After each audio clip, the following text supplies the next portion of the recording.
It is now in order to consider the amendment number 4 printed in the House Report 107-423. For what purpose does the gentleman from Vermont rise? I have a motion at the table. An amendment, I'm sorry. Clerk will designate the amendment. Amendment number 4, printed in House Report number 107-423, offered by Mr. Sanders of Vermont. Pursuant to House Resolution 402, the gentleman from Vermont, Mr. Sanders, and a member opposed, each will control 15 minutes. The chair recognizes the gentleman from Vermont. Thank you, Mr. Chairman. And I'm very proud that this amendment is co-sponsored by Representative Ron Paul of Texas and Peter DeFazio of Oregon, and we are united along with many other members here to protect American workers and to fight corporate welfare. This amendment is beautifully simple.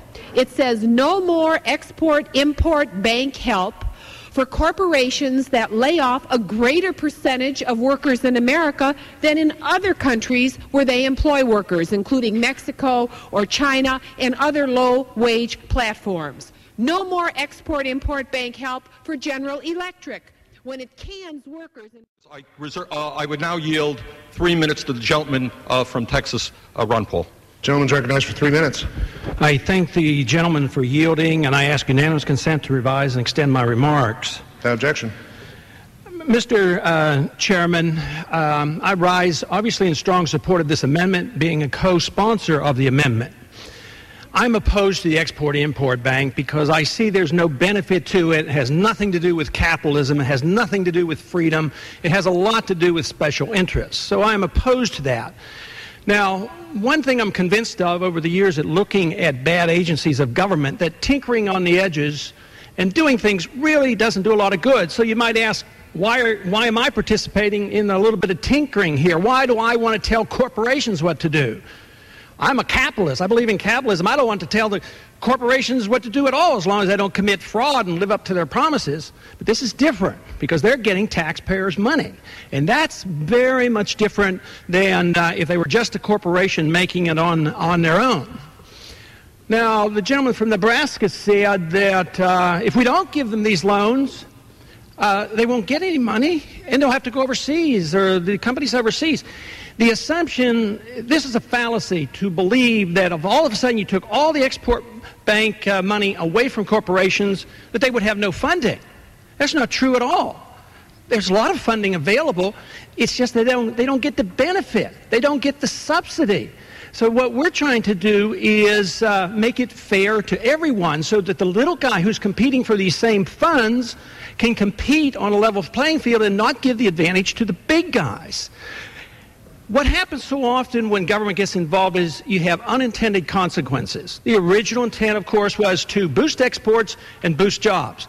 Well, here it is. We've been around for 70 years, this organization, and now there are unintended consequences. The world is a more world market, and I'm not opposed to that. I happen to believe in free trade and all these things, but I think this is more of a protectionism. This, to me, is so minor and so modest that anybody who wants to be on record for fairness into curtailing the political power of the Ex-Im Bank has to vote for this. This will be a little bit of help to a few people in order to say to these corporations that if you're going to get tax subsidies for their loans and they start laying off people, they better lay them off someplace else rather than here. That is pretty modest.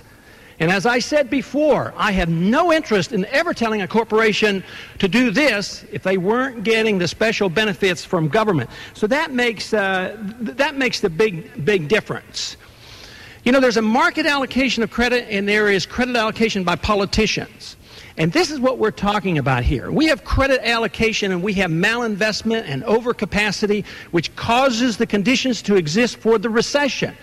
Of course, a lot of this comes from what the Federal Reserve does in artificially lowering interest rates. But this is a compounding problem when government gets in and allocates credit specifically at lower rates. It causes more distortions.